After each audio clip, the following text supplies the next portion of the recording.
ਸੀਗਾ ਮੇਰੇ ਸਾਰੇ ਦੋਸਤੋ, ਕੀ ਹਾਲ ਨੇ ਜੀ। ਉਮੀਦ ਕਰਦਾ ਬਿਲਕੁਲ ਠੀਕ ਹੋਵੋਗੇ। ਤਾਂ ਰਾਜੇ ਅੱਜ ਤੁਹਾਡੇ ਵਾਸਤੇ ਲੈ ਕੇ ਆਏ ਨਵੀਂ ਕਲਾਸ ਕਿਹੜੀ ਲੈ ਕੇ ਆਏ 7 ਨੰਬਰ ਕਲਾਸ। ਇਸ ਤੋਂ ਪਹਿਲਾਂ ਆਪਣੀਆਂ 6 ਕਲਾਸਾਂ ਹੋ ਚੁੱਕੀਆਂ ਰਾਜੇ। ਉਹ 6 ਕਲਾਸਾਂ ਦੇ ਜਿਹੜੇ PDF ਹੈ ਉਹ ਤੁਹਾਨੂੰ ਆਪਣੇ ਟੈਲੀਗ੍ਰਾਮ ਗਰੁੱਪ ਹੈ ਜਿਹੜਾ ਉਹਦੇ ਵਿੱਚ ਮਿਲ ਜਾਣਗੇ। ਟੈਲੀਗ੍ਰਾਮ ਗਰੁੱਪ ਦਾ ਲਿੰਕ ਤੁਹਾਨੂੰ ਮੈਂ ਡਿਸਕ੍ਰਿਪਸ਼ਨ ਦੇ ਵਿੱਚ ਦੇ ਦੂੰਗਾ। ਜੇ ਤੁਹਾਨੂੰ ਫਿਰ ਵੀ ਨਹੀਂ ਲੱਭਿਆ ਤਾਂ ਤੁਸੀਂ ਜਿਹੜਾ ਆਪਣੇ YouTube ਚੈਨਲ ਦਾ ਨਾਮ ਹੈ ਫ੍ਰੀ ਪੰਜਾਬ ਐਗਜ਼ਾਮ ਹਿਸਟਰੀ, ਇਹੀ ਸੇਮ ਟੂ ਸੇਮ ਜਾ ਕੇ ਤੁਸੀਂ ਟੈਲੀਗ੍ਰਾਮ 'ਤੇ ਸਰਚ ਕਰਨਾ ਗਾ ਤਾਂ ਉੱਥੇ ਤੁਹਾਨੂੰ ਇਹ ਆਪਣਾ ਸਾਰਾ ਮਿਲ ਜੂਗਾ। ਠੀਕ ਹੈ ਜੀ। PDF ਵੀਡੀਓ ਨੂੰ ਰਾਜੇ ਵੱਧ ਤੋਂ ਵੱਧ ਲਾਈਕ ਕਰਿਓ, ਸ਼ੇਅਰ ਕਰਿਓ ਅਤੇ ਆਪਣਾ ਚੈਨਲ ਸਬਸਕ੍ਰਾਈਬ ਜ਼ਰੂਰ ਕਰ ਲਿਓ ਹਰ ਤਰ੍ਹਾਂ ਦੀ ਨਵੀਂ ਅਪਡੇਟ ਲੈਣ ਵਾਸਤੇ। ਉਸ ਤੋਂ ਪਹਿਲਾਂ ਰਾਜੇ ਦੱਸਣਾ ਚਾਹੁੰਦਾ ਕਿ ਜੇ ਕੋਈ ਕੈਂਡੀਡੇਟ ਪੰਜਾਬ ਪੁਲਿਸ, ਪਟਵਾਰੀ, ਫਾਇਰਮੈਨ ਜਾਂ ਕਿਸੇ ਵੀ ਆਲ ਪੰਜਾਬ ਦੇ ਐਗਜ਼ਾਮ ਦੀ ਤਿਆਰੀ ਕਰਨਾ ਚਾਹੁੰਦਾ ਉਹ ਆਪਣੀ ਐਪ ਤੋਂ ਵੀ ਕਰ ਸਕਦਾ ਗਾ। ਦੀਪੁਲਰ ਐਜੂਕੇਸ਼ਨ ਆਪਣੀ ਐਪ ਆ ਰਾਜੇ। ਆਪਣਾ ਮੋਬਾਈਲ ਨੰਬਰ ਜੇ ਕਿਸੇ ਕੈਂਡੀਡੇਟ ਨੂੰ ਕੋਈ ਪ੍ਰੋਬਲਮ ਹੁੰਦੀ ਤਾਂ ਕਾਲ ਵੀ ਕਰ ਸਕਦਾ ਗਾ। ਠੀਕ ਹੈ ਜੀ। ਅਤੇ ਜਿਨ੍ਹਾਂ ਬੱਚਿਆਂ ਕੋਲ ਆਈਫੋਨ ਆ ਉਹਨਾਂ ਨੇ ਐਪ ਡਾਊਨਲੋਡ ਕਰਨੀ ਹੈ ਕਲਾਸ ਪਲੱਸ, ਅਤੇ ਇੱਕ ਉਹਨਾਂ ਤੋਂ ਕੋਡ ਮੰਗਿਆ ਜਾਊਗਾ। ਕੋਡ ਉਹਨਾਂ ਨੇ ਫਿਲ ਕਰਨਾ XX RAM। ਬਾਕੀ ਐਂਡਰੋਇਡ ਵਾਲੇ ਬੱਚਿਆਂ ਨੇ ਇਹ ਐਪ ਡਾਊਨਲੋਡ ਕਰਨੀ ਹੈ। ਤੁਸੀਂ ਆਪਣਾ ਕੋਈ ਵੀ ਰਾਜੇ ਇੱਕ ਬੈਚ ਲੈ ਕੇ ਪੰਜਾਬ ਦੇ ਸਾਰੇ ਵਿਸ਼ਿਆਂ ਦੀ ਤਿਆਰੀ, ਪੇਪਰਾਂ ਦੀ ਤਿਆਰੀ ਉਸੇ ਬੈਚ ਤੋਂ ਕਰ ਸਕਦੇ ਹੋ। ਠੀਕ ਹੈ ਜੀ।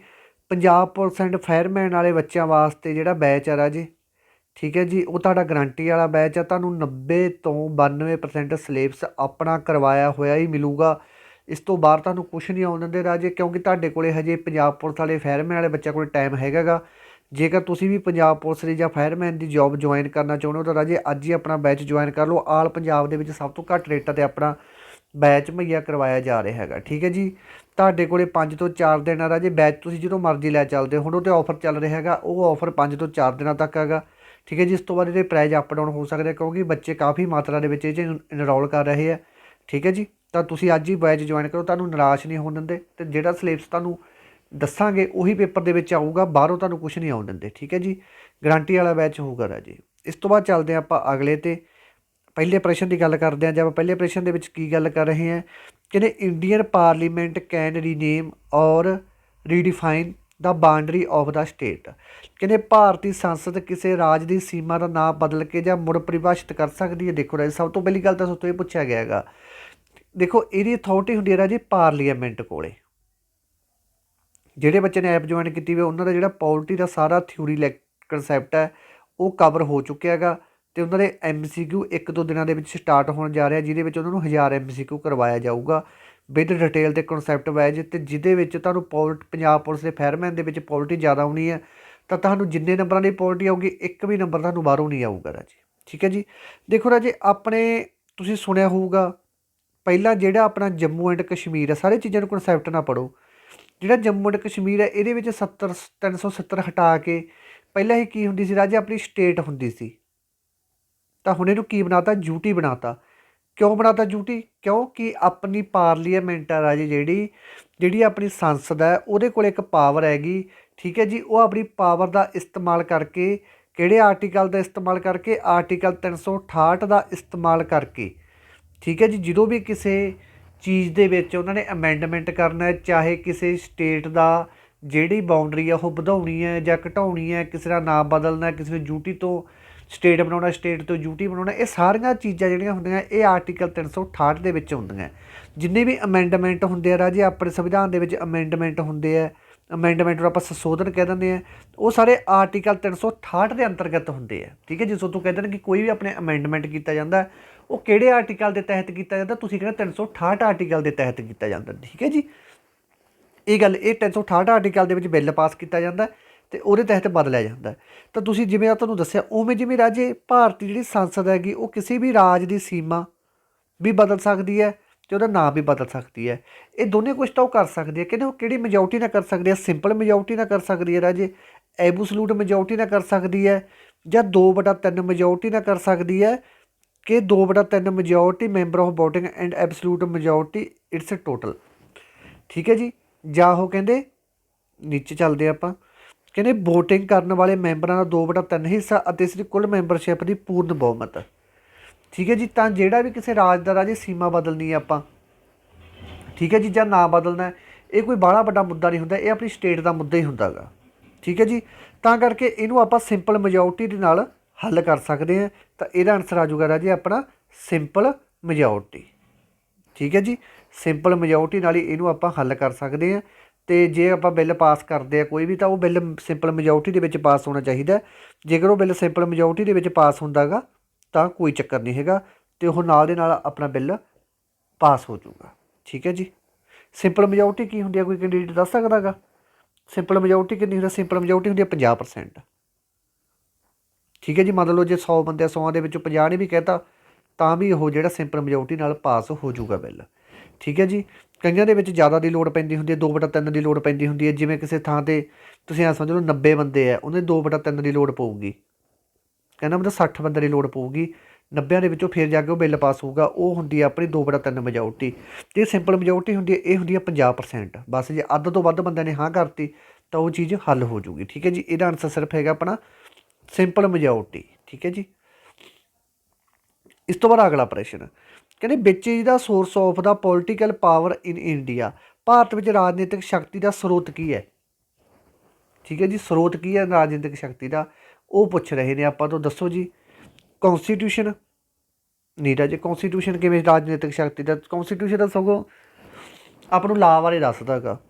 ਪਾਰਲੀਮੈਂਟ ਤਾਂ ਹੀ ਬਣੂਗੀ ਜੇ ਆਪਾਂ ਰਾਜਨੀਤਿਕ ਲੋਕਾਂ ਨੂੰ ਚੁਣਾਂਗੇ, MLA MP ਚੁਣਾਂਗੇ, ਫਿਰ ਹੀ ਆ ਬਣੂਗੀ। ਤਾਂ ਕਰਕੇ ਦੋਨੇ ਆਪਸ਼ਨਾਂ ਤਾਂ ਆਪਣੀਆਂ ਹੋ ਗਈਆਂ ਗਲਤ।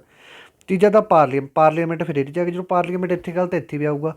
ਵੀ ਦਾ ਪਿਊਪਲ, ਦੇਖੋ ਜਿਹੜੀ ਰਾਜਨੀਤਿਕ ਸ਼ਕਤੀ ਦਾ ਸਰੋਤ ਆ ਉਹ ਹੈਗਾ ਵੀ ਦਾ ਪਿਊਪਲ। ਵੀ ਦਾ ਪਿਊਪਲ ਕਿਹੜੇ ਹੈ? ਅਸੀਂ ਲੋਕ। ਉਹ ਇਹ ਕਿਵੇਂ ਰਾਜੇ? ਹੁਣ ਇਹਦੇ ਬਾਰੇ ਗੱਲ ਕਰਾਂਗੇ।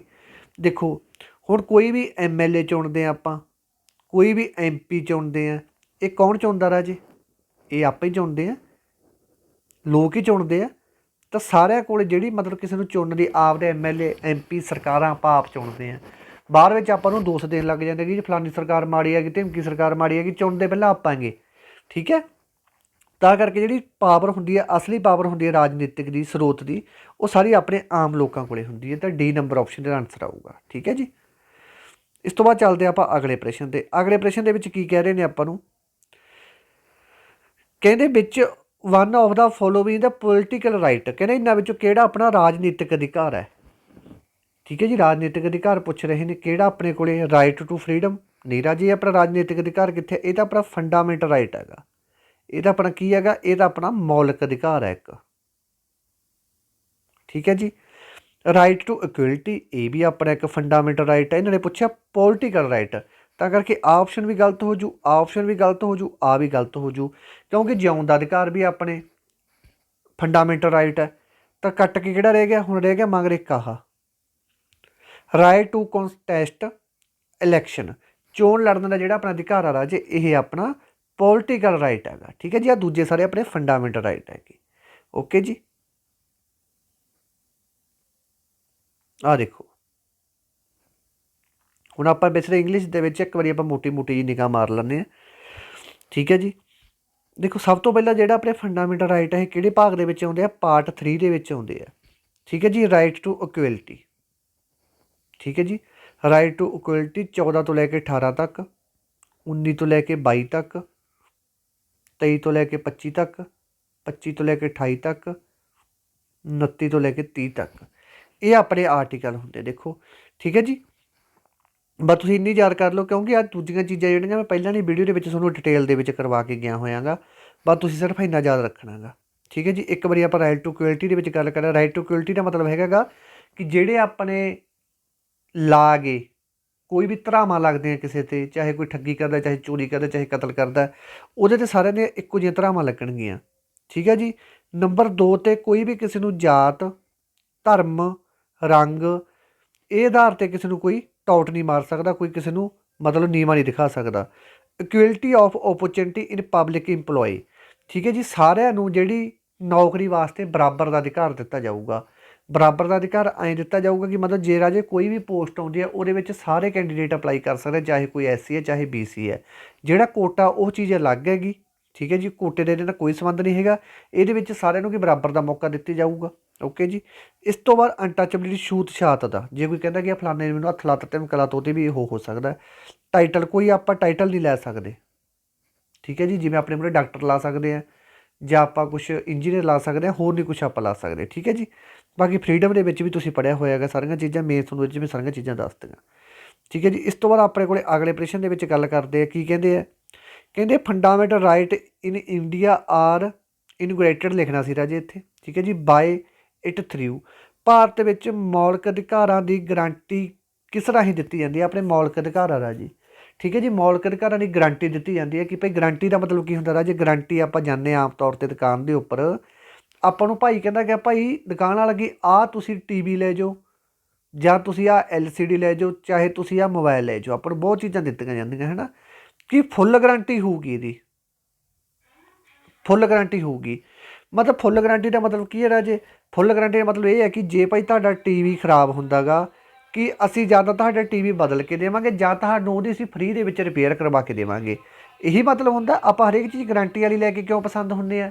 ਮੋਬਾਇਲ ਲੈਂਦੇ ਉਹ ਵੀ ਗਰੰਟੀ ਵਾਲਾ ਲੈਂਦੇ, ਆਪਾਂ ਕਹਿੰਦੇ ਕੋਈ ਗੱਲ ਨਹੀਂ, ਜੇ ਆਪਾਂ ਇੱਕ ਵਾਰੀ ਪੈਸਾ ਲਾਤਾ, ਜੇ ਚੀਜ਼ ਖਰਾਬ ਹੋ ਜੂ ਕੋਈ ਗੱਲ ਨਹੀਂ, ਸਾਲ ਤਾਂ ਵਿੱਚ ਆਪਾਂ ਨੂੰ ਫ੍ਰੀ ਠੀਕ ਕਰਕੇ ਦੇਣਗੇ ਜਾਂ ਬਦਲ ਕੇ ਦੇਣਗੇ, ਠੀਕ ਹੈ ਜੀ। ਉਹੀ ਕਹਿੰਦੇ ਸੇਮ ਟੂ ਸੇਮ ਕਹਿੰਦੇ ਆਪਾਂ ਨੂੰ ਫੰਡਾਮੈਂਟਲ ਰਾਈਟ ਆ ਜਿਹੜੇ ਮੌਲਿਕ ਅਧਿਕਾਰ ਹੈ, ਉਹਨਾਂ ਦੀ ਗਰੰਟੀ ਕੌਣ ਦਿੰਦਾ ਗਾ? ਗਰੰਟੀ ਦਾ ਮਤਲਬ ਜੇਕਰ ਆਪਣੇ ਫੰਡਾਮੈਂਟਲ ਰਾਈਟਾਂ ਦਾ ਕੋਈ ਮਤਲਬ ਪਾਲਣਾ ਨਹੀਂ ਕਰਦਾ, ਕੋਈ ਆਪਣੇ ਫੰਡਾਮੈਂਟਲ ਰਾਈਟ ਦੀ ਕੋਈ ਉਲੰਘਣਾ ਕਰ ਰਿਹਾ, ਆਪਣੇ ਫੰਡਾਮੈਂਟਲ ਰਾਈਟ ਨੂੰ ਕੋਈ ਬੰਦਾ ਠੇਸ ਪਹੁੰਚਾ ਰਿਹਾ ਹੈਗਾ, ਤਾਂ ਆਪਾਂ ਨੂੰ ਗਰੰਟੀ ਦਿੱਤੀ ਗਈ ਹੈ, ਤਾਂ ਆਪਾਂ ਗਰੰਟੀ ਦੇ ਤਹਿਤ ਕੀ ਕਰਾਂਗੇ? ਉਹ ਗਰੰਟੀ ਦੇ ਤਹਿਤ ਆਪਾਂ ਜਾ ਕੇ ਅਗਲੇ 'ਤੇ ਕੀ ਕਰਾਂਗੇ ਰਾਜੇ? ਕੇਸ ਕਰਾਂਗੇ, ਠੀਕ ਹੈ ਜੀ। ਆਪਾਂ ਸੁਪਰੀਮ ਕੋਰਟ ਦੇ ਵਿੱਚ ਜਾਵਾਂਗੇ ਜਾਂ ਆਪਾਂ ਹਾਈ ਕੋਰਟ ਦੇ ਵਿੱਚ ਜਾਵਾਂਗੇ, ਅਤੇ ਉੱਥੇ ਜਾ ਕੇ ਕਹਾਂਗੇ ਭਾਈ ਜੀ ਸਾਡਾ ਆਹ ਆਰਟੀਕਲ ਸਾਡਾ ਕਿਸੇ ਬੰਦੇ ਨੇ ਮੌਲਿਕ ਅਧਿਕਾਰ ਮਤਲਬ ਮੌਲਿਕ ਅਧਿਕਾਰਾਂ ਨੂੰ ਸਾਡੇ ਨੂੰ ਠੇਸ ਪਹੁੰਚਾਈ ਹੈ, ਉਹਦੀ ਤੁਸੀਂ ਸਾਨੂੰ ਗਰੰਟੀ ਦਿੱਤੀ ਹੈ। ਤਾਂ ਉਹ ਗਰੰਟੀ ਕਿਹੜੇ ਆਰਟੀਕਲ ਦਿੰਦਾ ਆਪਾਂ ਨੂੰ? ਉਹ ਆਰਟੀਕਲ ਨਾਲ ਜਿਹੜਾ ਆਪਾਂ ਨੂੰ ਗਰੰਟੀ ਦਿੰਦਾ ਉਹ ਦਿੰਦਾ ਗਾ ਰਾਈਟ ਟੂ ਕੌਨਸਟੀਟਿਊਸ਼ਨ ਆਫ ਰੈਮਡੀ, ਜਿਹਨੂੰ ਆਪਾਂ ਆਰਟੀਕਲ 32 ਕਹਿ ਦਿੰਦੇ ਹਾਂ। ਜੇਕਰ ਕੋਈ ਵੀ ਬੰਦਾ ਰਾਜੇ ਫੰਡਾਮੈਂਟਲ ਰਾਈਟ ਆਪਣੇ ਮੌਲਿਕ ਅਧਿਕਾਰਾਂ ਦੀ ਉਲੰਘਣਾ ਕਰਦਾ ਗਾ, ਤਾਂ ਉਹਦੇ ਆਰਟੀਕਲ 32 ਦੇ ਤਹਿਤ ਜਿਹੜੀ ਕਾਰਵਾਈ ਕੀਤੀ ਜਾਂਦੀ ਹੈ, ਠੀਕ ਹੈ ਜੀ। ਕਿਹੜੇ ਆਰਟੀਕਲ ਦੇ ਤਹਿਤ ਕੀਤੀ ਜਾਂਦੀ ਹੈ? ਆਰਟੀਕਲ 32 ਦੇ ਤਹਿਤ ਉਹਦੇ 'ਤੇ ਕਾਰਵਾਈ ਕੀਤੀ ਜਾਂਦੀ ਹੈ, ਅਤੇ ਉਹਦੇ ਦੌਰਾਨ ਰਿਟ ਦਾਇਰ ਕੀਤੀ ਜਾਂਦੀ ਹੈ। ਰਿਟ ਰਾਜੇ, ਠੀਕ ਹੈ ਜੀ, ਸੁਪਰੀਮ ਕੋਰਟ ਵੀ ਜਾਰੀ ਕਰ ਸਕਦੀ ਹੈ ਅਤੇ ਹਾਈ ਕੋਰਟ ਵੀ ਜਾਰੀ ਕਰ ਸਕਦੀ ਹੈ। ਜਿਹੜੀ ਸੁਪਰੀਮ ਕੋਰਟ ਆ ਰਾਜੇ, ਇਹ ਸਿਰਫ ਇਕੱਲੇ ਫੰਡਾਮੈਂਟਲ ਰਾਈਟ 'ਤੇ ਹੀ ਰਿਟ ਜਾਰੀ ਕਰ ਸਕਦੀ ਹੈ, ਪਰ ਜਿਹੜੀ ਹਾਈ ਕੋਰਟ ਹੈ ਇਹ ਫੰਡਾਮੈਂਟਲ ਰਾਈਟ 'ਤੇ ਰਿਟ ਜਾਰੀ ਕਰ ਸਕਦੀ ਹੈ, ਪਰ ਨਾਲ ਹੀ ਇਹ ਲੀਗਲ ਰਾਈਟ 'ਤੇ ਵੀ ਰਿਟ ਜਾਰੀ ਕਰ ਸਕਦੀ ਹੈ। ਇੱਥੋਂ ਇੱਕ ਪ੍ਰਸ਼ਨ ਆਇਆ ਸੀ ਰਾਜੇ ਪੇਪਰ ਦੇ ਵਿੱਚ ਕਿ ਫੰਡਾਮੈਂਟਲ ਰਾਈਟ ਅਤੇ ਲੀਗਲ ਰਾਈਟ 'ਤੇ ਕਿਹੜੀ ਅਦਾਲਤ ਹੈ ਜਿਹੜੀ ਉਹ ਰਿਟ ਜਾਰੀ ਕਰ ਸਕਦੀ ਹੈ? ਬਹੁਤ ਸਾਰੇ ਬੱਚੇ ਆਨਸਰ ਲਾਏ ਸੀ ਸੁਪਰੀਮ ਕੋਰਟ, ਕਿਉਂਕਿ ਉਹਨੂੰ ਐਂ ਲੱਗਿਆ ਕਿ ਸੁਪਰੀਮ ਕੋਰਟ ਵੱਡੀ ਹੈ ਤਾਂ ਕਰਕੇ ਦੋਨੇ ਰਿਟਾਂ ਹੀ ਜਾਰੀ ਕਰ ਸਕਦੀ ਹੈ, ਪਰ ਨਹੀਂ ਰਾਜੇ।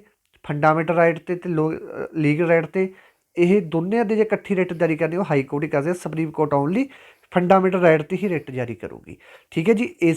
ਇਸੇ ਜਿਹੜਾ ਇਹੀ ਹੈਗਾ ਰਾਈਟ ਟੂ ਕੌਨਸਟੀਟਿਊਸ਼ਨ ਰੈਮਡੀ, ਇਸ ਨੂੰ ਹੀ ਕੀ ਕਿਹਾ ਰਾਜੇ? ਸੰਵਿਧਾਨ ਦਾ ਕੀ ਕਿਹਾ ਹੈਗਾ? ਸੰਵਿਧਾਨ ਦੀ ਆਤਮਾ। ਤਾਂ ਆਪਾਂ ਸੰਵਿਧਾਨ ਦੀ ਆਤਮਾ ਤਾਂ ਆਪਾਂ ਕਿਹਨੂੰ ਕਹਿੰਦੇ ਹੈਗੇ? ਆਪਣੇ ਪ੍ਰਸਤਾਵਨਾ ਨੂੰ ਕਹਿੰਦੇ ਆ।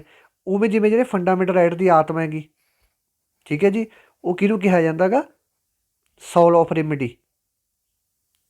ਰੈਮਡੀ। ਇਹ ਕਿਹਨੂੰ ਕਿਹਾ ਜਾਂਦਾ ਗਾ? ਠੀਕ ਹੈ ਜੀ, ਫੰਡਾਮੈਂਟਲ ਰਾਈਟ ਦੀ ਆਤਮਾ ਕਿਹਾ ਜਾਂਦਾ ਗਾ ਆਰਟੀਕਲ 32 ਨੂੰ। ਇਹ ਗੱਲ ਕਿਹਨੇ ਕਹੀ ਸੀ? ਇਹ ਗੱਲ ਕਹੀ ਸੀ ਡਾਕਟਰ BR ਅੰਬੇਦਕਰ ਜੀ ਨੇ, ਠੀਕ ਹੈ ਜੀ। ਅਤੇ ਹੁਣ ਚੱਲਦੇ ਆਪਾਂ ਰਾਜੇ ਆਪਾਂ ਅਗਲੇ ਪ੍ਰਸ਼ਨ 'ਤੇ। ਅਗਲੇ ਵਿੱਚ ਕੀ ਕਹਿੰਦੇ? Which of the following writ the high court ਜਾਂ supreme court of sought to produce in the court person suspected by missing the custody. ਇਹ ਕੀ ਕਹਿ ਰਹੇ ਨੇ? ਇਹ ਰਾਜੇ ਆਪਾਂ ਨੂੰ ਬਹੁਤ ਵਧੀਆ ਗੱਲ ਕਹਿ ਰਹੇ ਨੇ। ਇੱਕ ਕਹਿੰਦੇ ਹਾਈ ਕੋਰਟ ਅਤੇ ਸੁਪਰੀਮ ਕੋਰਟ ਦੀਆਂ ਹੇਠ ਲਿਖੀਆਂ ਰਿਟਾਂ ਵਿੱਚ, ਦੇਖੋ ਹਾਈ ਕੋਰਟ ਵੀ ਰਿਟ ਜਾਰੀ ਕਰਦੀ ਹੈ ਅਤੇ ਸੁਪਰੀਮ ਕੋਰਟ ਵੀ ਰਿਟ ਜਾਰੀ ਕਰਦੀ ਹੈ।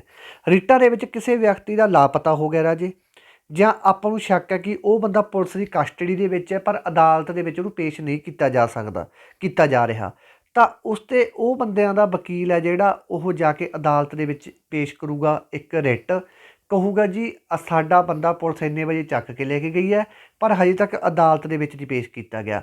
ਤਾਂ ਫਿਰ ਉੱਥੇ ਕੀ ਕਰੂਗਾ ਰਾਜੇ? ਸੁਪਰੀਮ ਕੋਰਟ ਜਾਂ ਹਾਈ ਕੋਰਟ ਇੱਕ ਰਿਟ ਦਾਇਰ ਕਰੂਗਾ। ਉਹ ਰਿਟ ਨੂੰ ਕੀ ਕਹਿੰਦੇ ਆ? ਉਹ ਰਿਟ ਨੂੰ ਕਹਿੰਦੇ ਆਪਾਂ ਹੈਵਸ ਕਾਰਪਸ, ਠੀਕ ਹੈ ਜੀ, ਹੈਵਸ ਕਾਰਪਸ ਕਹਿੰਦੇ ਆ। 3 ਨੰਬਰ ਆਪਸ਼ਨ ਹੈ ਰਾਜੇ। ਹੁਣ ਆਪਾਂ ਤੁਹਾਨੂੰ ਮੈਂ ਰਿਟਾਂ ਬਾਰੇ ਸਮਝਾਉਣਾ। ਸਭ ਤੋਂ ਪਹਿਲਾਂ ਤੁਹਾਨੂੰ ਦੱਸਣਾ ਚਾਹੁੰਦਾ ਕਿ ਆਪਣੇ ਰਿਟਾਂ ਕਿੰਨੀਆਂ ਹੁੰਦੀਆਂ? ਆਪਣੇ ਟੋਟਲ 5 ਰਿਟਾਂ ਹੁੰਦੀਆਂ, ਠੀਕ ਹੈ ਜੀ। ਹੁਣ ਕੱਲੀ ਰਿਟ ਰਾਜੇ ਇਹ 'ਤੇ ਤੁਸੀਂ ਜਾਣਾ ਨਹੀਂ, ਮੈਂ ਤੁਹਾਨੂੰ ਰਿਟ ਆਪਦੇ ਤਰੀਕੇ ਨਾਲ ਸਮਝਾਊਂਗਾ, ਠੀਕ ਹੈ ਜੀ। ਸਭ ਤੋਂ ਪਹਿਲਾਂ ਆ ਗਈ ਹੈਵਸ ਕਾਰਪਸ।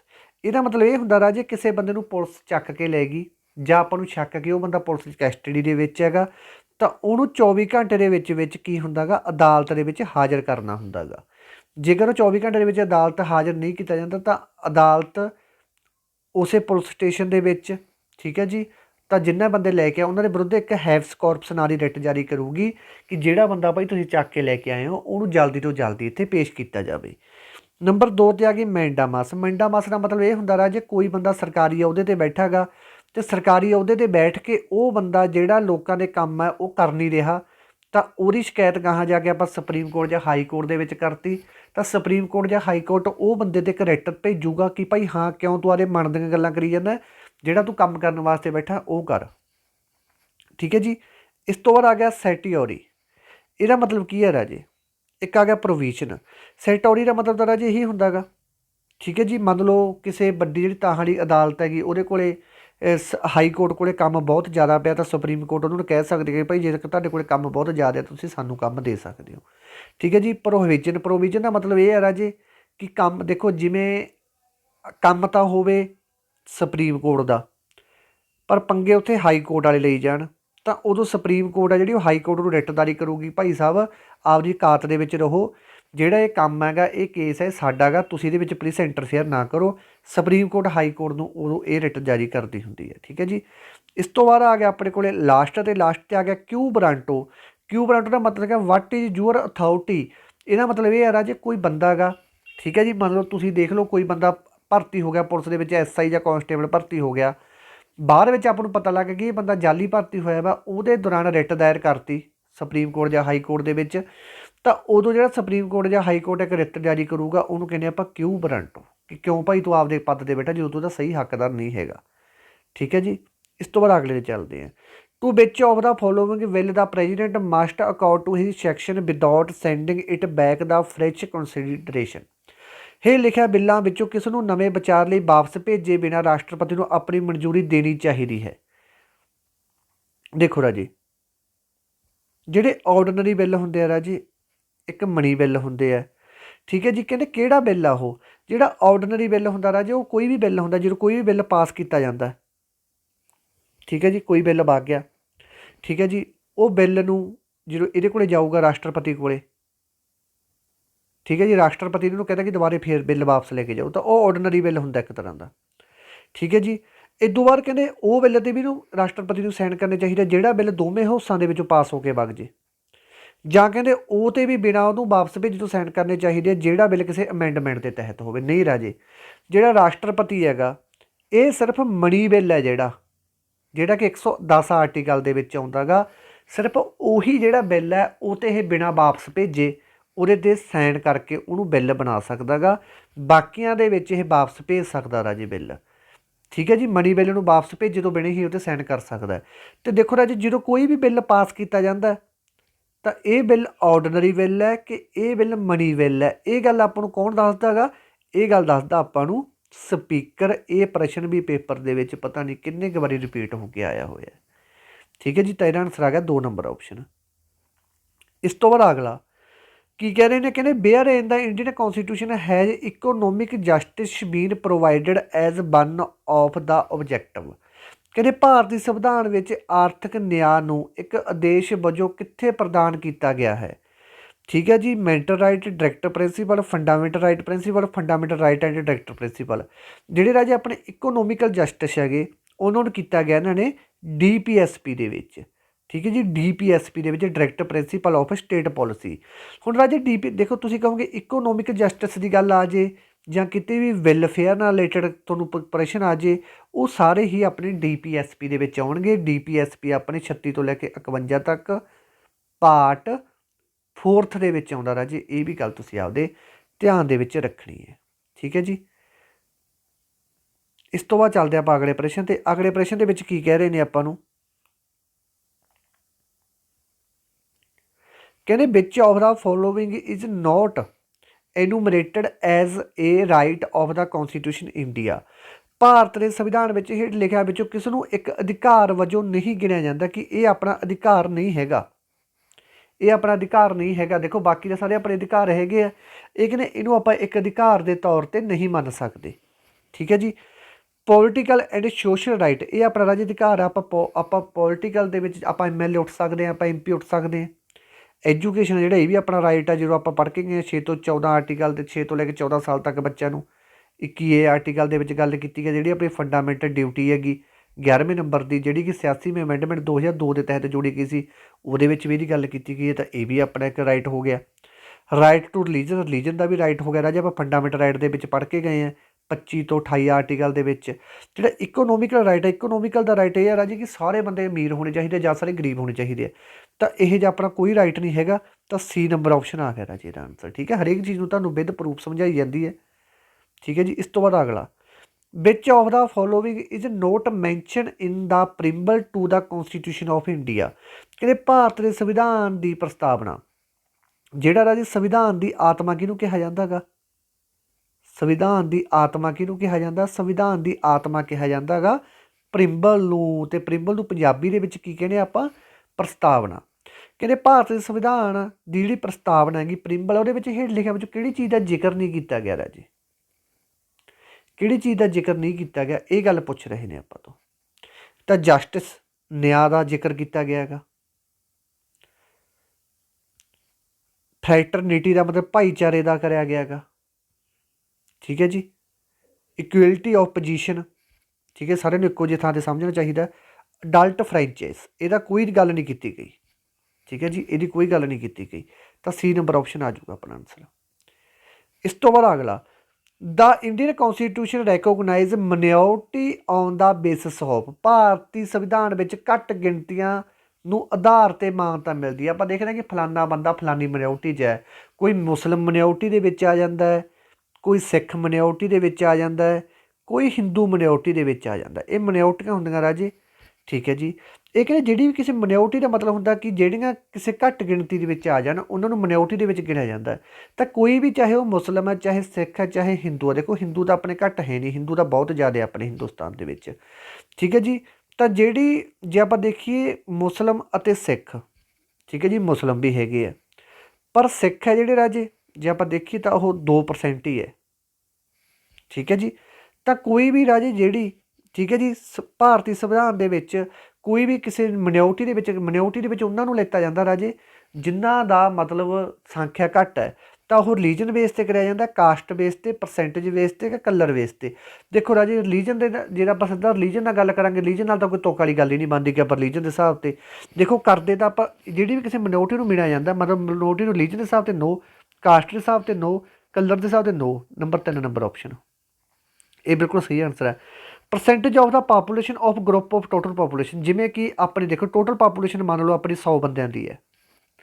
ਠੀਕ ਹੈ ਜੀ। ਉਹਦੇ 'ਚ ਆਪਾਂ ਦੇਖ ਲਈਏ ਕਿ ਜਿਹੜੇ ਸਿੱਖ ਹੈਗੇ ਉਹ 5 ਹੈ। ਤਾਂ ਜਿਹਨਾਂ ਦੀ ਪਰਸੈਂਟ ਕੱਢੀ ਜਾਊਗੀ ਤਾਂ ਆਪਾਂ ਨੂੰ ਪਤਾ ਲੱਗ ਜੂਗੀ 5% ਆ ਭਾਈ, ਜਿਹੜਾ ਇਹ ਗਰੁੱਪ ਹੈਗਾ ਇਹ ਸਿੱਖਾਂ ਦਾ ਗਰੁੱਪ ਹੈ, ਇਹ 5% ਹੀ ਆ 100 ਦੇ ਵਿੱਚੋਂ। ਤਾਂ ਉਹ ਉਸ ਹਿਸਾਬ ਦੇ ਪਰਸੈਂਟੇਜ ਕੱਢੀ ਜਾਂਦੀ ਹੈ ਪਾਪੂਲੇਸ਼ਨ ਦੀ, ਫਿਰ ਉਸ ਗਰੁੱਪ ਦੀ ਟੋਟਲ ਪਾਪੂਲੇਸ਼ਨ ਕੱਢੀ ਜਾਂਦੀ, ਜਿਹਨੂੰ ਆਪਾਂ ਮਿਨੋਰਟੀ ਦੇ ਵਿੱਚ ਸ਼ਾਮਲ ਕਰਨਾ ਗਾ। 10ਵੇਂ ਦਾ 3 ਨੰਬਰ ਆਪਸ਼ਨ। ਇਸ ਤੋਂ ਬਾਅਦ ਆ ਗਿਆ ਆਪਣਾ ਅਗਲਾ ਪ੍ਰਸ਼ਨ। ਕਹਿੰਦੇ ਇਹ writ of mandamus can be issue by the supreme court. ਇਹਦਾ ਰਾਜੇ ਤੁਹਾਨੂੰ ਮੈਂ ਪਹਿਲਾਂ ਦੱਸ ਕੇ ਗਿਆ, ਮੈਂਡਾਮਸ ਸੁਪਰੀਮ ਕੋਰਟ ਦੁਆਰਾ ਮੈਂਡਾਮਸ ਲਈ ਰਿਟ ਜਾਰੀ ਕੀਤੀ ਜਾਂਦੀ ਹੈ। ਕਿਉਂ ਜਾਰੀ ਕੀਤੀ ਜਾਂਦੀ ਹੈ? ਕਹਿੰਦੇ ਜਨਤਕ ਡਿਊਟੀ ਨਿਭਾਉਣ ਲਈ ਇੱਕ ਅਧਿਕਾਰੀ ਨੂੰ ਜਾਰੀ ਕੀਤੀ ਜਾਂਦੀ ਹੈ। The prime minister to dissolve the ਪ੍ਰਧਾਨ ਮੰਤਰੀ ਮੰਡਲ ਨੂੰ ਭੰਗ ਕਰਨ ਵਾਸਤੇ, ਤਨਖਾਹ ਵਧਾਉਣ ਲਈ, ਮੁਲਾਜ਼ਮਾਂ ਨੂੰ ਤਨਖਾਹਾਂ ਦੇਣ ਲਈ। ਦੇਖੋ ਇਹ ਤਾਂ ਰਾਜੇ ਮੈਂ ਤੁਹਾਨੂੰ ਦੱਸ ਕੇ ਇਹਦੇ ਨਾਲ ਤਾਂ ਕੋਈ ਸੰਬੰਧ ਹੀ ਨਹੀਂ ਹੈਗਾ। ਤਾਂ ਰਿਟ ਜਾਰੀ ਉਦੋਂ ਕਰੀ ਜਾਂਦੀ ਹੈ ਮੰਡਾਮਸ ਦਾ ਮਤਲਬ ਕਿ ਕੋਈ ਬੰਦਾ ਜਿਹੜਾ ਡਿਊਟੀ 'ਤੇ ਬੈਠਾ ਉਹਦੇ ਮਨ ਦੀ ਕਰ ਰਿਹਾ, ਡਿਊਟੀ ਨਹੀਂ ਕਰ ਰਿਹਾ, ਤਾਂ ਉਦੋਂ ਫਿਰ ਸੁਪਰੀਮ ਕੋਰਟ ਜਾਂ ਹਾਈ ਕੋਰਟ ਰਿਟ ਜਾਰੀ ਕਰਦਾ। ਦੇਖੋ ਹੁਣ ਤੁਹਾਨੂੰ ਸਮਝ ਆਈ ਜਾਂਦੀਆਂ ਹੋਣਗੀਆਂ ਸਾਰੀਆਂ ਚੀਜ਼ਾਂ। ਇਸ ਤੋਂ ਬਾਅਦ ਅਗਲੇ ਪ੍ਰਸ਼ਨ ਦੇ ਵਿੱਚ ਕੀ ਕਹਿ ਰਹੇ ਨੇ ਆਪਾਂ ਨੂੰ, ਕਹਿੰਦੇ how many fundamental duty include in Indian constitution. ਕਹਿੰਦੇ ਭਾਰਤੀ ਸੰਵਿਧਾਨ ਦੇ ਵਿੱਚ ਕਿੰਨੇ ਬੁਨਿਆਦੀ ਕਰਤੱਵ ਹਨ? ਫੰਡਾਮੈਂਟਲ ਡਿਊਟੀ ਰਾਜੇ ਆਪਣੇ ਆ ਜਾਂਦੀ ਹੈ ਪਾਰਟ 4 A ਦੇ ਵਿੱਚ। ਕਿੰਨੀਆਂ ਫੰਡਾਮੈਂਟਲ ਡਿਊਟੀਆਂ ਰਾਜੇ? ਟੋਟਲ ਆਪਣੇ 11 ਫੰਡਾਮੈਂਟਲ ਡਿਊਟੀਆਂ। ਪਹਿਲਾਂ ਆਪਣੇ ਨਾ ਜੇ ਪੁੱਛ ਲੈਣ ਕਿ ਓਰੀਜਨਲ ਦੇ ਵਿੱਚ ਕਿੰਨੀਆਂ ਫੰਡਾਮੈਂਟਲ ਡਿਊਟੀਆਂ ਸੀ, ਆਪਣੇ 10 ਸੀ ਰਾਜੇ। ਜਿਹੜੀ ਇੱਕ ਲਾਸਟ ਦੇ ਵਿੱਚ ਐਡ ਕੀਤੀ ਗਈ 11ਵੇਂ ਨੰਬਰ ਦੀ, ਉਹ ਇਹ ਹੈਗੀ 6 ਤੋਂ ਲੈ ਕੇ 14 ਸਾਲ ਤੱਕ ਬੱਚਿਆਂ ਨੂੰ ਪੜ੍ਹਾਈ ਮੁਫਤ ਕਰਵਾਈ ਜਾਵੇ। ਇਹ ਆਪਣਾ 86ਵਾਂ ਅਮੈਂਡਮੈਂਟ ਹੋਇਆ ਸੀ ਨਾ ਜਿਹੜਾ 2002, ਉਹਦੇ ਤਹਿਤ ਰਾਜੇ ਇਹ ਵਿੱਚ ਜੋੜੀ ਗਈ ਸੀ। ਤਾਂ ਹੁਣ ਆਪਣੇ ਫੰਡਾਮੈਂਟਲ ਡਿਊਟੀਆਂ 11 ਆ ਆਪਣੇ ਪਾਰਟ ਦੇ ਵਿੱਚ ਆਉਂਦੀਆਂ। ਤਾਂ ਇਹ ਗੱਲਾਂ ਵੀ ਨਾਲ ਦੇ ਨਾਲ ਆਪਾਂ ਲੈ ਕੇ ਚੱਲਣੀਆਂ। ਠੀਕ ਹੈ ਜੀ। ਇਸ ਤੋਂ ਬਾਅਦ ਅਗਲਾ ਕੀ ਕਹਿ ਰਹੇ ਨੇ ਆਪਾਂ ਨੂੰ, ਅਗਲੇ ਦੇ ਵਿੱਚ ਰਾਜੇ ਕਹਿ ਰਹੇ ਨੇ, ਕਹਿੰਦੇ right to vote in election to a parliament is a. ਸੰਸਦ ਦੀਆਂ ਚੋਣਾਂ ਵਿੱਚ ਵੋਟ ਪਾਉਣ ਦਾ ਅਧਿਕਾਰ ਕੀ ਹੈ ਰਾਜੇ? ਇਹ ਕਿਹੜਾ ਅਧਿਕਾਰ ਆ ਆਪਣਾ? ਫੰਡਾਮੈਂਟਲ ਰਾਈਟ ਹੈ, ਕੌਨਸਟੀਟਿਊਸ਼ਨ ਰਾਈਟ ਹੈ, ਲੀਗਲ ਰਾਈਟ ਹੈ ਕਿ ਨੇਚਰ ਰਾਈਟ ਹੈ? ਦੱਸੋ ਜੀ। ਆਪਾਂ ਵੋਟਾਂ ਪਾਉਣ ਜਾਂਦੇ ਹਾਂ, ਇਹ ਆਪਣਾ ਕਿਹੜਾ ਰਾਈਟ ਹੈਗਾ? ਆਪਾਂ ਤੋਂ ਇਹ ਪੁੱਛਿਆ ਜਾ ਰਿਹਾ ਰਾਜੇ।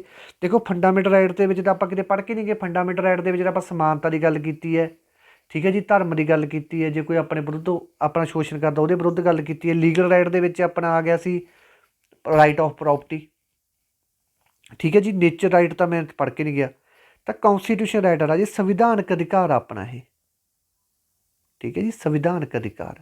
ਤਾਂ ਬੀ ਨੰਬਰ ਆਪਸ਼ਨ ਆਪਣਾ ਬਿਲਕੁਲ ਰਾਈਟ ਆਨਸਰ ਹੈਗਾ। ਇਸ ਤੋਂ ਬਾਅਦ ਆ ਗਿਆ ਆਪਾਂ ਰਾਜੇ ਅਗਲੇ ਪ੍ਰਸ਼ਨ 'ਤੇ। ਅਗਲੇ ਦੇ ਵਿੱਚ ਕੀ ਕਹਿ ਰਹੇ ਨੇ? ਕਹਿੰਦੇ which of the following not A fundamental right. ਕਹਿੰਦੇ ਇਹਨਾਂ ਦੇ ਵਿੱਚੋਂ ਕਿਹੜਾ ਆਪਣਾ ਫੰਡਾਮੈਂਟਲ ਰਾਈਟ ਨਹੀਂ ਹੈਗਾ ਰਾਜੇ? ਰਾਈਟ ਆਫ ਇਕੁਅਲਿਟੀ, ਸਮਾਨਤਾ ਦਾ ਅਧਿਕਾਰ ਵੀ ਆਪਣਾ ਫੰਡਾਮੈਂਟਲ ਰਾਈਟ ਹੈਗਾ, ਆਜ਼ਾਦੀ ਦਾ ਅਧਿਕਾਰ ਵੀ ਹੈਗਾ, ਰਾਈਟ ਟੂ ਕੌਨਸਟੀਟਿਊਸ਼ਨ ਰੈਮੇਡੀ। ਕੌਨਸਟੀਟਿਊਸ਼ਨ ਰੈਮੇਡੀ ਰਾਜੇ ਉਹੀ ਹੈ ਜਿਹੜੇ ਬਾਰੇ ਆਪਾਂ ਪਹਿਲਾਂ ਡਿਟੇਲ ਦੇ ਵਿੱਚ ਗੱਲ ਕਰਕੇ ਗਏ ਹਾਂ ਕਿ ਇਸ ਨੂੰ ਆਪਾਂ ਆਰਟੀਕਲ 32 ਕਹਿ ਦਿੰਦੇ ਹਾਂ, ਠੀਕ ਹੈ ਜੀ। ਜੇਕਰ ਕੋਈ ਇਹਨਾਂ ਦੀ ਉਲੰਘਣਾ ਕਰਦਾ ਤਾਂ ਆਪਾਂ ਆਹ ਆਰਟੀਕਲ ਦੇ ਤਹਿਤ ਹੀ ਇਹਨਾਂ ਅਗਲੇ 'ਤੇ ਕੇਸ ਦਰਜ ਕਰ ਸਕਦੇ ਹਾਂ। ਤਾਂ ਰਾਈਟ ਆਫ ਪ੍ਰੋਪਰਟੀ ਰਾਜੇ, ਰਾਈਟ ਆਫ ਪ੍ਰੋਪਰਟੀ ਆਪਣਾ ਮੌਲਿਕ ਅਧਿਕਾਰ ਨਹੀਂ ਹੈਗਾ ਰਾਜੇ। ਪਹਿਲਾਂ ਨਾ ਇਹ ਆਰਟੀਕਲ 31 ਹੈ ਜਿਹੜਾ, ਉਹਦੇ ਵਿੱਚ ਰਾਈਟ ਆਫ ਪ੍ਰੋਪਰਟੀ ਹੁੰਦੀ ਸੀ, ਪਰ ਬਾਅਦ ਵਿੱਚ ਇਹਨੂੰ ਰਾਈਟ ਆਫ ਪ੍ਰੋਪਰਟੀ ਦੇ ਵਿੱਚੋਂ ਫੰਡਾਮੈਂਟਲ ਰਾਈਟ ਦੇ ਵਿੱਚੋਂ ਰਾਈਟ ਆਫ ਪ੍ਰੋਪਰਟੀ ਨੂੰ ਕੱਢ ਕੇ ਨਾ ਇਹਨੂੰ ਆਪਾਂ ਲੀਗਲ ਰਾਈਟ ਦੇ ਵਿੱਚ ਪਾਤਾ। ਲੀਗਲ ਰਾਈਟ ਦੇ ਵਿੱਚ 300A ਆਰਟੀਕਲ ਦੇ ਵਿੱਚ ਅੱਜ ਦੇ ਸਮੇਂ ਦੇ ਵਿੱਚ ਰਾਈਟ ਆਫ ਪ੍ਰੋਪਰਟੀ ਆਉਂਦੀ ਹੈ, ਠੀਕ ਹੈ ਜੀ। ਕੋਈ ਕੈਂਡੀਡੇਟ ਮੈਨੂੰ ਦੱਸ ਸਕਦਾ ਕਿ ਜਿਹੜਾ ਰਾਈਟ ਆਫ ਪ੍ਰੋਪਰਟੀ ਹੈਗਾ ਇਹਨੂੰ ਆਪਣੇ ਸੰਵਿਧਾਨ ਦੇ ਵਿੱਚੋਂ ਕੱਢਤਾ ਸੀ, ਆਰਟੀਕਲ 31 ਦੇ ਵਿੱਚੋਂ, ਸੰਵਿਧਾਨ ਦੇ ਵਿੱਚੋਂ ਦੀ ਸੌਰੀ, ਆਪਣੇ ਫੰਡਾਮੈਂਟਲ ਰਾਈਟ ਦੇ ਵਿੱਚੋਂ ਇਹਨੂੰ ਕੱਢ ਕੇ ਇਹਨੂੰ ਲੀਗਲ ਰਾਈਟ ਦੇ ਵਿੱਚ ਪਾਤਾ ਸੀ, ਠੀਕ ਹੈ ਜੀ। ਤੁਹਾਨੂੰ ਪਤਾ ਕੇਸ਼ਵ ਨੰਦ ਭਾਰਤੀ ਵਾਲਾ ਕੇਸ ਹੋਇਆ ਸੀ ਉਹਦੇ ਕਰਕੇ। ਤਾਂ ਰਾਜੀ ਜਿਹੜਾ ਰਾਈਟ ਆਫ ਪ੍ਰੋਪਰਟੀ ਨੂੰ ਪਾਇਆ ਕੱਢ ਕੇ, ਠੀਕ ਹੈ ਜੀ, ਫੰਡਾਮੈਂਟਲ ਰਾਈਟ ਦੇ ਵਿੱਚੋਂ ਲੀਗਲ ਕੈਟਾਗਰੀ, ਲੀਗਲ ਰਾਈਟ ਦੀ ਕੈਟਾਗਰੀ ਦੇ ਵਿੱਚ ਪਾ ਤਾਂ ਦਿੱਤਾ। ਉਹ ਜਿਹੜਾ ਪਾਇਆ ਰਾਜੀ ਉਹ ਕਿਹੜੇ ਅਮੈਂਡਮੈਂਟ ਦੇ ਤਹਿਤ ਪਾਇਆ ਹੈਗਾ? ਕਿਹੜੇ ਅਮੈਂਡਮੈਂਟ ਦੇ ਤਹਿਤ ਪਾਇਆ? ਪਲੀਜ਼ ਮੈਨੂੰ ਦੱਸੋ। ਅਮੈਂਡਮੈਂਟ ਕੋਈ ਵੀ ਹੁੰਦਾ ਉਹ ਆਰਟੀਕਲ 368 ਦੇ ਤਹਿਤ ਹੁੰਦਾ ਗਾ। ਤਾਂ ਮੈਨੂੰ ਇਹ ਦੱਸੋ ਕਿ ਇਹ ਕਿਹੜੇ ਅਮੈਂਡਮੈਂਟ ਦੇ ਤਹਿਤ ਕੱਢ ਕੇ ਇਹਨਾਂ ਨੇ ਲੀਗਲ ਰਾਈਟ ਦੇ ਵਿੱਚ ਪਾਤਾ, ਠੀਕ ਹੈ ਜੀ। ਇਸ ਤੋਂ ਬਾਅਦ ਅੱਜ ਦਾ ਆਪਣਾ ਲਾਸਟ ਪ੍ਰਸ਼ਨ ਦੀ ਗੱਲ ਕਰਦੇ ਹਾਂ। ਲਾਸਟ ਪ੍ਰਸ਼ਨ ਦੇ ਵਿੱਚ ਕੀ ਕਹਿ ਰਹੇ ਨੇ ਆਪਾਂ ਨੂੰ? ਕਹਿੰਦੇ the fundamental right is over constitution are inspire the constitution of. ਸਾਡੇ ਸੰਵਿਧਾਨ ਵਿੱਚ ਮੌਲਿਕ ਅਧਿਕਾਰ ਇਸ ਦੇ ਕਿਸੇ ਸੰਵਿਧਾਨ ਤੋਂ ਪ੍ਰੇਰਿਤ ਹਨ। ਦੇਖੋ ਜਿਹੜੇ ਆਪਣੇ ਫੰਡਾਮੈਂਟਲ ਰਾਈਟ ਆ ਰਾਜੇ, ਇਹ ਕਿਤੋਂ ਲੈਤੇ ਗਏ, ਕਿਹੜੀ ਕੰਟਰੀ ਤੋਂ ਲੈਤੇ ਗਏ? ਤਾਂ ਇਹੀ ਗੱਲ ਕਰ ਰਹੇ ਨੇ ਆਪਾਂ। ਤਾਂ ਇਹਦਾ ਰਾਜੇ ਆਪਾਂ ਬਹੁਤ ਵਾਰੀ, ਮੈਂ ਤੁਹਾਨੂੰ ਪਹਿਲੀ ਦੂਜੀ ਵੀਡੀਓ ਦੇ ਵਿੱਚ ਇਹਦੀ ਸੋਰਸ ਕਰਵਾ ਕੇ ਗਿਆ। ਸੋਰਸ ਪਲੀਜ਼ ਇੱਕ ਵਾਰੀ ਦੁਬਾਰੇ ਧਿਆਨ ਨਾਲ ਪੜ੍ਹ ਲਓ। ਵਾਰੀ ਮੈਂ ਸੋਰਸ ਨਹੀਂ ਕਰਵਾਉਂਦਾ, ਠੀਕ ਹੈ ਜੀ, ਕਿਉਂਕਿ ਫਿਰ ਵੀਡੀਓ ਲੰਬੀ ਵਾਰੀ ਚਲੀ ਜਾਂਦੀ ਹੈ। ਤਾਂ USA ਤੋਂ ਲੈਤਾ ਰਾਜੇ ਆਪਾਂ, USA ਤੋਂ ਲੈਤੇ ਆਪਣੇ ਕਿਹੜੇ? ਫੰਡਾਮੈਂਟਲ ਰਾਈਟ ਅਤੇ ਇੱਕ ਇੰਪੀਚਮੈਂਟ। ਇੰਪੀਚਮੈਂਟ ਕੀ ਹੁੰਦਾ ਰਾਜੇ? ਕਿਸੇ ਬੰਦੇ ਨੂੰ ਉਹਦੀ ਗੱਦੀ ਤੋਂ ਹਟਾਉਣਾ, ਚਾਹੇ ਤਾਂ ਉਹ PM ਹੈ, ਚਾਹੇ ਉਹ ਪ੍ਰੈਜ਼ੀਡੈਂਟ ਹੈ, ਚਾਹੇ ਉਹ ਜੱਜ ਹੈ, ਚਾਹੇ ਸੁਪਰੀਮ ਕੋਰਟ ਦਾ ਹੋਵੇ, ਚਾਹੇ ਹਾਈ ਕੋਰਟ ਦਾ, ਕਿਸੇ ਨੂੰ ਵੀ ਹਟਾਉਣਾ, ਉਹ ਇੰਪੀਚਮੈਂਟ ਵੀ ਆਪਾਂ ਇੱਥੋਂ ਲੈਤੀ ਹੈ ਅਤੇ ਫੰਡਾਮੈਂਟਲ ਰਾਈਟ ਵੀ ਆਪਾਂ ਇੱਥੋਂ ਲੈਤੀ ਹੈ, ਠੀਕ ਹੈ ਜੀ। ਬਾਕੀ ਤੁਸੀਂ ਆਪਦੇ ਆਪ ਦੱਸਿਓ ਮੈਨੂੰ ਕਮੈਂਟਾਂ ਦੇ ਵਿੱਚ, ਠੀਕ ਹੈ ਜੀ। ਤਾਂ ਇਹਦੇ ਨਾਲ ਅੱਜ ਦਾ ਆਪਣਾ ਲੈਕਚਰ ਸਮਾਪਤ ਹੁੰਦਾ। ਕਿਵੇਂ ਲੱਗਿਆ ਰਾਜੀ ਤੁਹਾਨੂੰ ਅੱਜ ਦਾ ਲੈਕਚਰ? ਜ਼ਰੂਰ ਮੈਨੂੰ ਕਮੈਂਟ ਕਰਕੇ ਦੱਸਿਓ। ਵੀਡੀਓ ਨੂੰ ਵੱਧ ਤੋਂ ਵੱਧ ਲਾਈਕ ਕਰਿਓ, ਸ਼ੇਅਰ ਕਰਿਓ ਅਤੇ ਆਪਣਾ ਚੈਨਲ ਸਬਸਕ੍ਰਾਈਬ ਜ਼ਰੂਰ ਕਰਿਓ। ਅਤੇ ਰਾਜੇ ਬਾਕੀ ਜੇ ਕੋਈ ਕੈਂਡੀਡੇਟ ਫਾਇਰਮੈਨ ਦਾ ਅਤੇ ਪੰਜਾਬ ਪੁਲਿਸ ਦਾ ਗਰੰਟੀ ਵਾਲਾ ਬੈਚ ਲੈਣਾ ਚਾਹੁੰਦਾ, ਅੱਜ ਹੀ ਜੁਆਇਨ ਕਰੋ, ਕਿਉਂਕਿ ਰਾਜੇ ਤੁਹਾਡਾ ਫਿਰ ਪ੍ਰੈਕਟਿਸ ਵਾਸਤੇ ਬਹੁਤ ਵਧੀਆ ਸੈਸ਼ਨ ਚੱਲ ਪਿਆ। ਐਤਕੀ ਆਪਣੇ ਮੈਥ ਜਿਹੜਾ ਕਰਵਾ ਰਹੇ ਹਾਂ ਰਾਜੇ, ਮੈਥ ਵੀ ਆਪਾਂ ਬਹੁਤ ਜ਼ਿਆਦਾ ਵਧੀਆ ਤਰੀਕੇ ਨਾਲ ਕਰ ਰਹੇ ਹਾਂ, ਅਤੇ ਜਿਹਦੇ ਵਿੱਚੋਂ ਤੁਹਾਡੇ 30 ਤੋਂ 35 ਨੰਬਰ ਤੁਹਾਡੇ ਬੱਟ ਦੇ ਪਏ ਤਾਂ ਤੁਹਾਨੂੰ ਸਿਲੈਕਸ਼ਨ ਲੈਣ ਤੋਂ ਕੋਈ ਨਹੀਂ ਰੋਕ ਸਕਦਾ, ਠੀਕ ਹੈ ਜੀ। ਤਾਂ ਅੱਜ ਹੀ ਐਪ ਡਾਊਨਲੋਡ ਕਰੋ ਰਾਜੇ। ਅਤੇ ਬਾਕੀ ਜੇ ਕੋਈ ਕਹਿੰਦੇ ਨਵਾਂ, ਮੈਨੂੰ ਇੰਸਟਾਗ੍ਰਾਮ 'ਤੇ ਵੀ ਫੋਲੋ ਕਰ ਸਕਦਾ। ਇੰਸਟਾਗ੍ਰਾਮ 'ਤੇ ਆਪਣੀ ID ਹੈਗੀ ਆ ਭੁੱਲਰ 3518, ਠੀਕ ਹੈ ਜੀ। ਧੰਨਵਾਦ ਮੇਰੇ ਦੋਸਤੋ, ਜਿਉਂਦੇ ਵਸਦੇ ਰਹੋ।